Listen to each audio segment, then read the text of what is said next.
Good morning, all. Prepper Pam here. I'm going to do another update on our pool to pond conversion. We've been gone almost 2 months and just been home a couple days, and it's really changed since we've been gone. It's got this really dark color.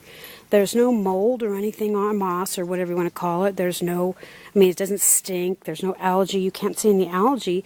Just when the weather got colder, the pond got darker.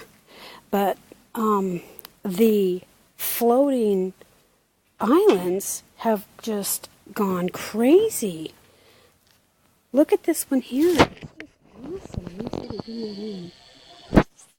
Look at that little thing. That's just, everything's really coming along. There's even mint on that. And this is the horsetail.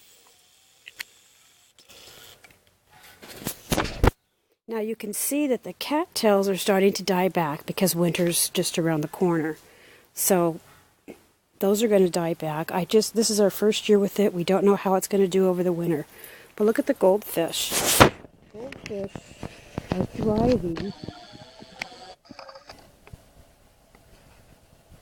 And the wild fish, the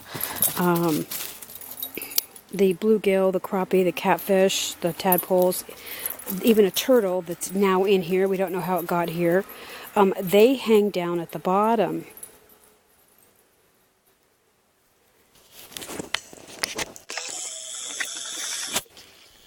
So you can see a little, I don't know if you can see it or not. Let me see if I can zoom in. See the dark color? There's a goldfish and then there's a really dark color one. That's one of the baby bluegills. Okay. There's a bunch more over here. We go around this way. The sun's probably going to mess up the video.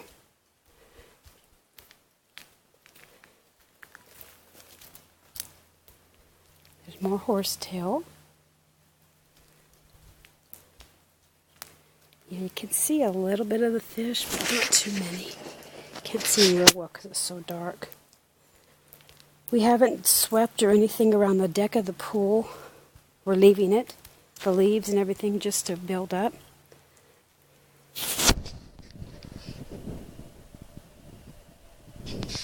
This real dark color. And the fish stopped eating, and we think it's because there's the buildup of the algae at the bottom, so they have more to eat. This island here, I don't know where all that dirt came from. And there's a goose beak. See if I can get it around this way here. There we go. So the plant that's on there is bamboo, but I don't know where the dirt came from. And now there's grass and stuff coming out of the dirt. Maybe the turtle's under the goose. I have no idea. But I'm going to just leave it. There's another little island here. And this is one of the logs we put in. So the frogs and stuff love the logs. Here's some cattails. These are starting to die because it's getting colder. As long as our sun, our little solar fountains are working great. So we're not going to take out the floating islands. We're going to leave them in. We're thinking that if they keep moving around, it'll keep the ice from forming. This gets so thick, you can walk on it. It gets about 5 inches thick maybe, and you can walk completely on the whole pool. We've been told by the company where we got the fish from, as long as there is a air hole in here, like he said, he used the phrase ice fishing, as long as there's a hole for the ice fishing, it should be okay. He wasn't sure. He told me to keep him updated so he could have more information for his customers. So this is how it's looking.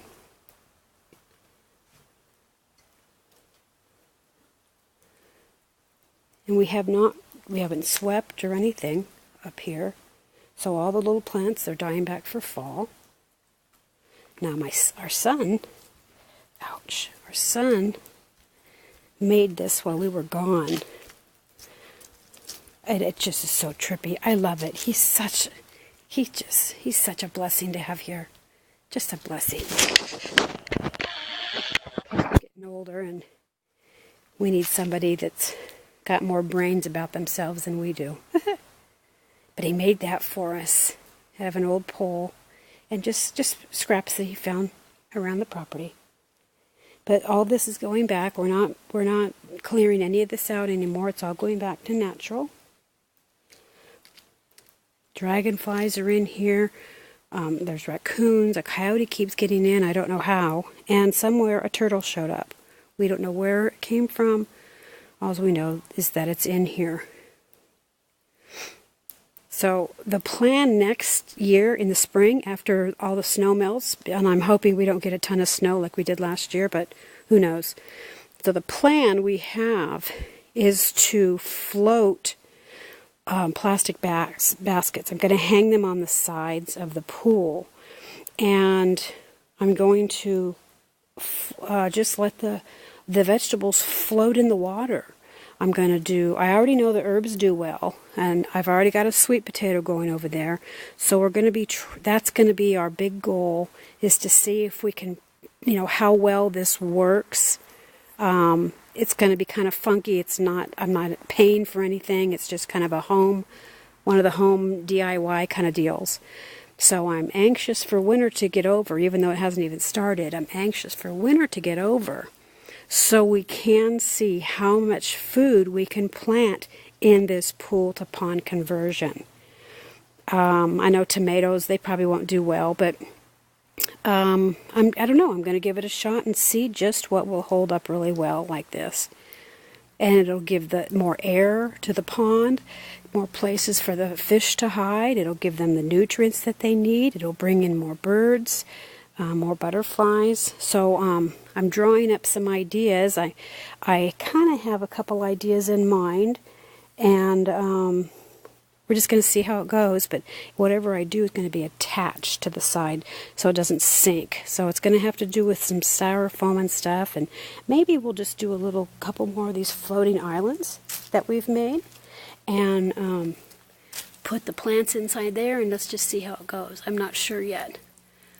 But I know the mint and some of my other spices are doing really well out here. So that gives me a little bit of hope. So this is, whoops, something big just jumped over there. Once we get into the dead of winter, I will do another video update. But people think we're crazy to turn this beautiful pool into a pond, but this beautiful pool was built in 1960, and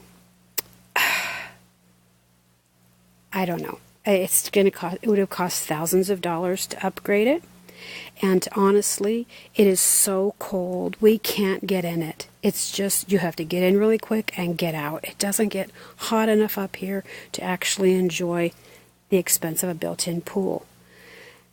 I love it. It's bringing in so much wildlife, and I think it's beautiful. I just think it's beautiful. And whether we use it as a pool or a pond, it's a water source. It's an outside water source, and for fires. Not an outside water source just for us, but it's also for fires.